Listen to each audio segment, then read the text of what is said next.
The Kerala story निर्माता विपुल शाह की नई फिल्म है। फिल्म का ट्रेलर रिलीज होते ही बवाल मच गया। बहस छिड़ गई कि 32,000 लड़कियों का ब्रेन वॉश और धर्म परिवर्तन करा के आईसिस ज्वाइन करवाने का आंकड़ा कितना सही है। केरल के मुख्यमंत्री पिनराई विजयन ने इस फिल्म के दावों को प्रोपेगेंडा बताया है। आज भास्कर एक्सप्लेनर में ढूंढेंगे द केरला स्टोरी से जुड़े कुछ सवालों के जवाब। सबसे पहला सवाल यह है कि केरल में लव जिहाद के दावों में कितनी सच्चाई है। साल 2009 में केरल और कर्नाटक की उच्च अदालतों में चल रहे 2 मामलों की वजह से केरल में लव जिहाद के मुद्दे ने तूल पकड़ा। दोनों मामलों में पिताओं ने दावा किया था कि उनकी बेटियों का अपहरण करके मुस्लिम युवकों से शादी के लिए मजबूर किया गया। केरल हाईकोर्ट में सुनवाई के दौरान जस्टिस केटी शंकरन ने कहा कि लव जिहाद या रोमियो जिहाद के नाम से एक आंदोलन चलाया जा रहा है। जस्टिस केटी शंकरन ने केरल के डीजीपी से कुछ सवालों के जवाब में एक हलफनामा दायर करने का निर्देश दिया। केरल के डीजीपी जैकब पुन्नोस ने 18 अक्टूबर 2009 को कोर्ट में हलफनामा दायर किया।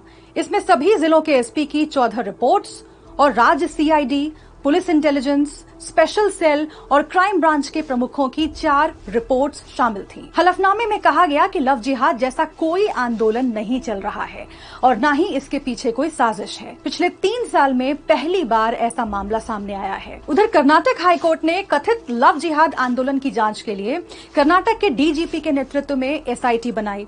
एसआईटी की रिपोर्ट में कहा गया कि 24 टीमों को कर्नाटक के सभी जिलों में भेजा गया, लेकिन लव जिहाद का कोई सबूत नहीं मिला। साल 2016 में हदिया केस के जरिए केरल में लव जिहाद एक बार फिर से चर्चा में आया। मामला सुप्रीम कोर्ट तक पहुंचा। कोर्ट ने हदिया और शफीन को पति पत्नी की तरह रहने की इजाजत दी और एनआईए को लव जिहाद की साजिश की जांच जारी रखने का आदेश दिया। 18 अक्टूबर 2018 को हिंदुस्तान टाइम्स ने अपनी रिपोर्ट में बताया, एनआईए ने केरल में लव जिहाद मामले की जांच बंद कर दी है। सुप्रीम कोर्ट के आदेश पर एनआईए ने केरल में दूसरे धर्म में हुई 11 शादियों की जांच की थी। एजेंसी को किसी भी मामले में इस बात के सबूत नहीं मिले कि युवक या युवती को जबरदस्ती धर्म परिवर्तन के लिए मजबूर किया गया है। यानी अब तक देश में लव जिहाद के कोई पुख्ता सबूत नहीं मिले हैं।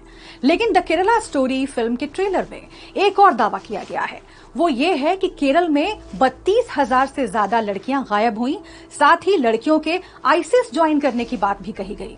इस दावे में कितनी सच्चाई है? टाइम्स ऑफ इंडिया ने 15 जुलाई 2016 को केरल की इंटेलिजेंस रिपोर्ट के हवाले से बताया, कोझिकोड और मल्लपुरम में 2 मान्यता प्राप्त रिलीजियस कन्वर्जन सेंटर्स में 2011 और 2015 के बीच 5,793 लोगों ने इस्लाम धर्म अपनाया।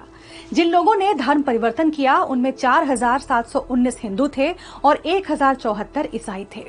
रिपोर्ट में बताया गया कि इस्लाम धर्म को अपनाने वालों में लगभग आधी महिलाएं हैं। इनमें से अधिकांश महिलाएं यानी 76% 35 साल से कम उम्र की हैं। 25 जून 2012 को केरल के तत्कालीन मुख्यमंत्री ओमान चांडी ने राज्य की विधानसभा में बताया था कि 2006 से 2,667 लड़कियों ने इस्लाम धर्म अपनाया है। विधानसभा में दिया गया यह आंकड़ा 6 साल का है। यानी केरल में धर्म परिवर्तन और आईसिस में शामिल होने के मामले तो हैं, लेकिन ये गिनती के हैं। हजारों या 32,000 तो बिल्कुल नहीं है।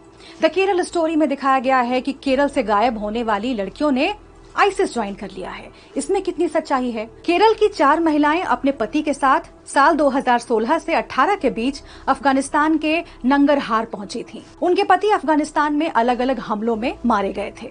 ये महिलाएं आईसिस के उन हजारों मेंबर्स में शामिल थीं जिन्होंने नवंबर और दिसंबर 2019 में अफगानिस्तान के अधिकारियों के सामने आत्मसमर्पण कर दिया था। साल 2021 में भारत सरकार के एक सीनियर अधिकारी ने बताया कि इन 4 महिलाओं को भारत आने की इजाजत नहीं दी जाएगी। यानी ऐसी घटनाएं हुई तो हैं, लेकिन उतने बड़े पैमाने पर नहीं जैसा फिल्म में दावा किया गया है। इसलिए फिल्म में किए गए इस क्लेम पर भी सवाल है कि इन घटनाओं के पीछे कोई संगठित गिरोह काम कर रहा है। केरल हाईकोर्ट को 2009 में दिए गए अपने हलफनामे में केंद्र सरकार ने बताया कि लव जिहाद को लेकर देश में कोई संगठित गिरोह नहीं है। ऐसे ही और वीडियोस के लिए बने